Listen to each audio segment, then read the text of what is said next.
আমরা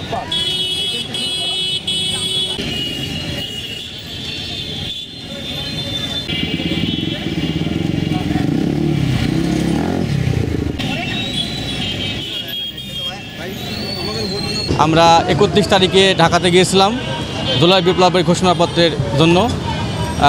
ইতিমধ্যে সরকার বলেছিল যে এটা আমরা বাস্তবায়ন করব, তো তারই ধারাবাহিকতায় এই জুলাই বিপ্লবের আমাদের আকাঙ্ক্ষা কী, এই দেশের আকাঙ্ক্ষা কী, তার একটা ঘোষণাপত্র খুব দ্রুত বাস্তবায়নের জন্য আমাদের এই গণসংযোগ। পাশাপাশি আপনারা জানেন যে এই যে জুলাই বিপ্লব হয়েছিল, এই সংবিধান ফ্যাসিবাদ যে হয়েছিল এটা মূলত এই সংবিধানের জন্যই হয়েছিল।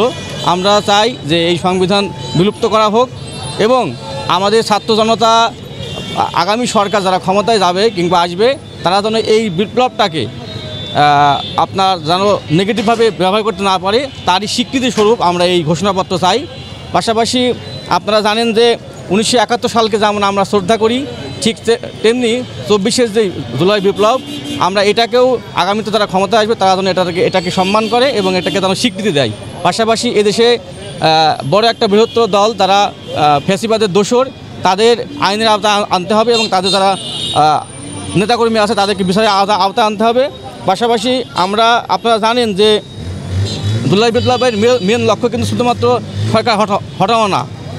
জুলাই বিপ্লবের উদ্দেশ্য ছিল যে ফ্যাসিবাদ মুক্ত একটা বাংলাদেশ তৈরি করা এবং সাম্যের একটা বাংলাদেশ তৈরি করা।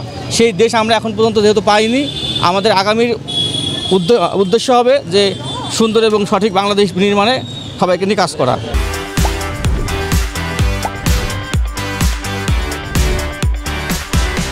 ছাত্র সমাজ এখনও রাজপথে আছে।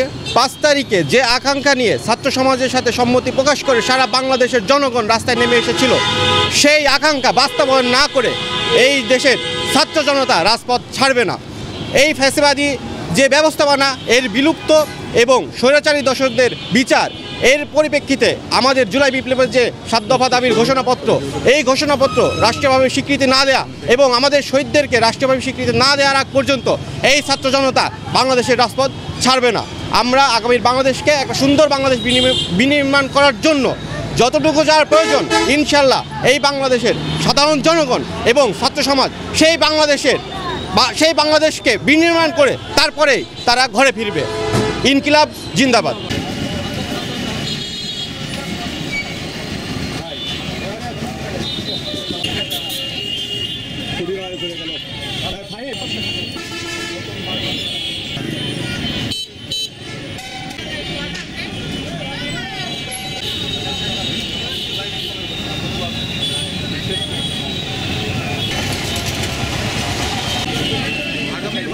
আপনি যেমন চান সেই বাংলাদেশ আমরা নির্মাণের চেষ্টা করি।